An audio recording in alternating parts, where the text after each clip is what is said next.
reitero mi alegría de ver que este salón de actos tiene vida hoy. Y bueno, me vais a permitir que os hable hoy como periodista, como investigador académico, pero también como aficionado. ¿Por qué os cuento esto de querer hablar como aficionado? Bueno, yo he de reconocer que soy muy aficionado al videojuego desde muy pequeñito, muchos de los que estáis aquí. Soy de la época del Spectrum. Estoy preparado con una diapositiva de ver el dibujito del Spectrum, porque yo soy de la época del Spectrum 48K, que fue realmente la época en la que yo viví muy de lleno en esta afición. ¿Qué ocurre? Que cuando pasan los años, voy creciendo, no solo de estatura, sino en general. Esta afición, de alguna manera, merma, la dejo un poco aparcada, sobre todo en los años universitarios, en la etapa universitaria, y también en los años posteriores, ¿no? Cuando empiezo a trabajar en el mundo del periodismo. Y comento esto porque, curiosamente, después, cuando he vuelto a adentrarme en el mundo del ocio electrónico, he descubierto que mi perfil se repite. Mi perfil se repite, es decir, el de aquel que juega desde pequeño, va creciendo, en un momento dado aparca esta afición y después la retoma, ¿no? En mi caso, además, coincide el retomar esta afición con abordar el videojuego desde un punto de vista, digamos, más profesional.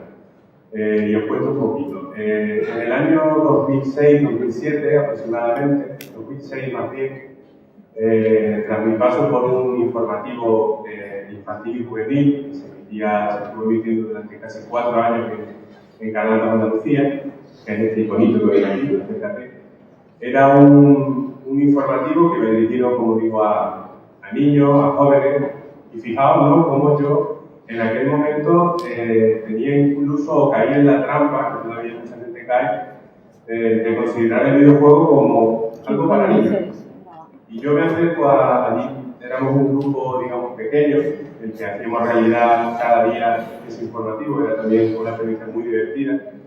Y curiosamente, pues un día yo me acerco a la directora del programa y le comento: oye, Luisa, ¿a ti qué te parecería si hacemos una sección sobre videojuegos? Con la coletilla de esto le gusta mucho a los chavales. Y entonces ella me dice: pues mira, pues sí, tienes razón. Vamos, pues encárgate tú y lo haces. Yo semanalmente, aproximadamente una vez a la semana, yo hacía una pieza sobre videojuegos. A veces reportajeaba, otras veces hacía una especie de crítica. De alguna manera fue, digamos, mi toma de contacto de nuevo con el videojuego. En esa toma de contacto, ¿qué ocurre? Pues el videojuego vuelve a apasionar, me vuelve a atrapar y esto de estar ya de forma definitiva. Descubro pensaos eso, lo que yo había tenido. Yo tengo mi Play 1, tengo mi Play 2, pero lo tenía un poco como parte de mi mobiliario, ¿no?, en casa. Cuando de repente vuelvo a jugar, descubro la evolución gráfica, sobre todo, lo que me llama mucho la atención, pero también no solo la evolución gráfica, sino también en la mecánica. O sea, yo al principio, de hecho he puesto aquí a mi querido amigo Marcos, aunque no sea políticamente correcto, pero quería invitarle aquí porque al principio, cuando yo jugaba al Gears of War, notaba que me faltaba destreza, que había perdido habilidad. Sin embargo, fue uno de los culpables de que yo volviera a interesarme por este mundillo. Y a partir de ahí empiezo a leer cosas, ¿no? Empiezo a leer estudios, empiezo a leer revistas especializadas y empiezo a leer cosas que me llaman poderosamente la atención, ¿no? Empiezo a leer eso también ya tan manido, ¿no?, esas cifras económicas, ¿no?, que siempre sacamos hacemos gala de ellas, ¿no?, cuando tenemos que defender al videojuego, de que supera al cine y a la música, ¿no?, la facturación aquí en España.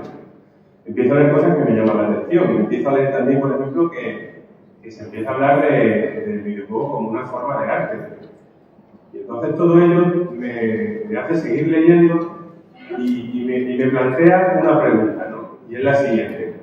Bueno, y todo esto, o sea, una industria como la del videojuego, que se considera arte, que veo que además empieza a cautivar también a personas mayores. De esto no se habla en los medios de comunicación. ¿Cómo se habla? ¿Cuál es el tratamiento del videojuego en los medios de comunicación? A partir de ahí, bueno, pues me intereso por este tema y es el que me lleva este interés a abordar pues, una tesis doctoral que, como ha comentado David, pues presenté el año pasado. Y bueno, pues algunas de las reflexiones, de las conclusiones que saqué después de unos 3 años de trabajo, pues quería compartirlas aquí hoy con todos nosotros. Hay una serie de cuestiones previas que creo que es interesante que veamos. En primer lugar, bueno, para todos, aquí habrá muchos alumnos de periodismo, con lo cual para ellos esto no será nuevo, pero hay que partir de la idea de que los medios de comunicación eligen unos hechos a los cuales se van a referir cada día y que van a estar en boca de la opinión pública. En ese sentido, podemos incluso concluir que aquello que no se publica, aquello que no aparece en los medios, no existe. Por otro lado, al mismo tiempo, los medios de comunicación también deben de dar respuesta al interés público por determinados temas. Y ahí es también donde a mí me interesa analizar, estudiar por qué los videojuegos a priori no dan esa respuesta que considero a priori que no daban, ¿no? Aquí hay que hacer una primera reflexión. Yo creo que la inclusión del videojuego en la agenda temática de los medios de comunicación tiene que ver, en primer lugar, mucho con un proceso de renovación. Y hablo primero de televisión. La televisión, todos sabemos, todos somos conscientes de que la televisión no es lo que era. Es decir, de la misma forma que en su momento la televisión cambió la forma de hacer prensa escrita, cambió la forma incluso de hacer radio, ahora Internet está cambiando desde hace ya algunos años la manera de hacer televisión. Y la manera no solamente de hacer televisión, sino la manera de consumir televisión. Por lo cual creo que es una primera reflexión que tenemos que hacer en este sentido. Por otro lado, la prensa escrita también ha cambiado. Es decir, Internet ha hecho que los periódicos cambien de entrada su diseño. Hay que hablar también, yo creo, de una cuestión de la gratuidad, ¿no?, de Internet, que ha hecho, ha sido ha causado un verdadero impacto, ¿no?, en los medios de papel. Y es cierto que muchos diarios, hablo siempre, muchos diarios ya han emprendido ese proceso de renovación. Vemos cómo han cambiado su aspecto, vemos cómo han aparecido intentos, ¿no?, que luego no han llegado a buen puerto, como fue el caso del diario público, pero en cualquier caso sí que hemos visto movimiento en ese sentido. Y yo creo que después del estudio que realicé, yo creo que sí que estamos en condiciones de afirmar que los videojuegos ya se han incorporado a la agenda de los medios. Evidentemente con matices, pero creo que desde luego ese intento de los periodistas por hacer que el videojuego aparezca en la prensa, creo que cada vez vamos dando pasos de gigante y vamos a ver un poquito en qué se traduce. Es la de los tópicos que han acompañado siempre al videojuego y que desgraciadamente también ha tenido su reflejo en la manera en que los medios han tratado el videojuego, ¿no? Por ejemplo, la violencia. Creo que es algo que arrastra el videojuego desde sus orígenes. Se trata de un estigma que viene de lejos. De hecho, tenemos que recordar que los videojuegos nacieron en los salones recreativos.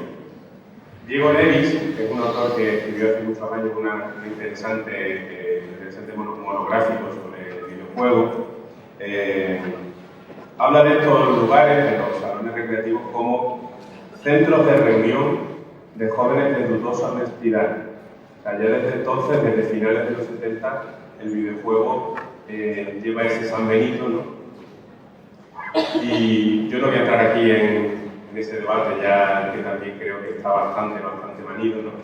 Pero, bueno, quien ha leído un poquito sobre este tema, todos sabemos que además hay dos teorías: la teoría de la estimulación, la teoría de la catarsis. ¿Qué quiere decir esto?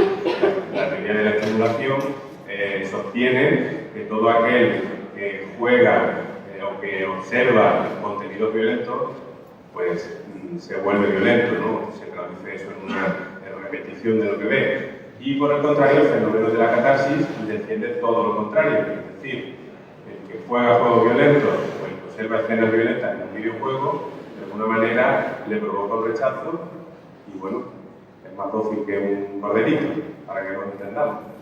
Desde luego sí que me parece ya totalmente fuera de lugar.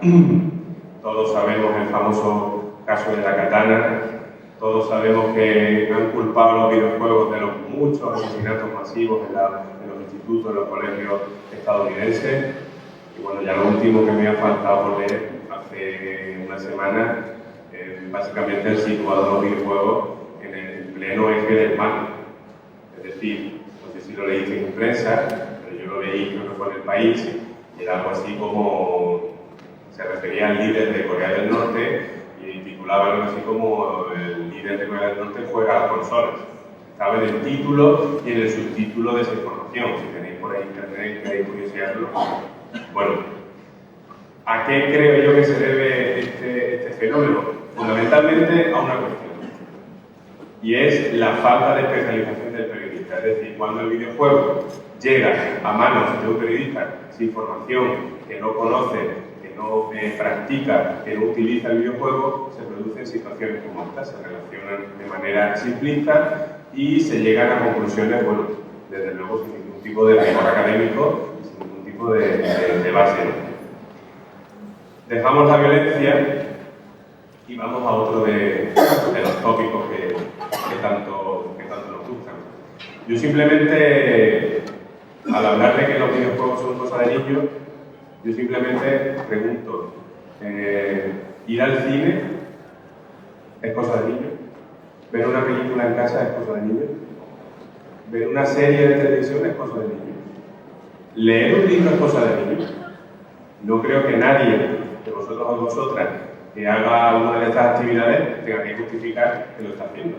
De hecho, hasta se ve bien. Bueno, yo creo que esto simplemente es cuestión de tiempo. También el cine, en sus orígenes, tuvo, digamos, su corriente crítica y se le tachó de muchas cosas. De eso puedo hablar esta tarde mi buen amigo José María Villalobos, que está sentado por aquí. Lo recomiendo, por cierto, mucho encarecidamente su conferencia. Pero, desde luego, creo que esto es simplemente una cuestión de tiempo. Estamos ante un medio que tiene 40 años de vida, según quien lo diga, y creo simplemente, insisto, en que es cosa de niños. Pero, desde luego, son tópicos que se van desterrando poco a poco y que, de alguna manera, todavía están presentes ahí. Otra cosa con la que nos enfrentamos los periodistas, que a mí me hace más gracia todavía, es el tema de si hablar de videojuegos en un medio de comunicación generalista. Yo siempre voy a hablar de un medio de comunicación general, de prensa especializada. Daré luego algún apunte, pero el plato fuerte está en la siguiente mesa redonda. ¿Es publicidad hablar de un videojuego? Yo no sé lo que pensáis, pero vuelvo a hacer la misma pregunta. ¿Hablar de una película en un informativo es publicidad? ¿Hablar de una novela, de un escritor que ha presentado una novela?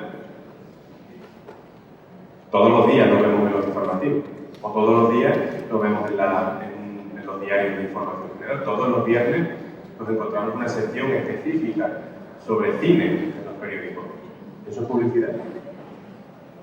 Pero es más, hablar de fútbol no es publicidad. Periodistas en la sala me darán la razón. Cuando vamos con un determinado tema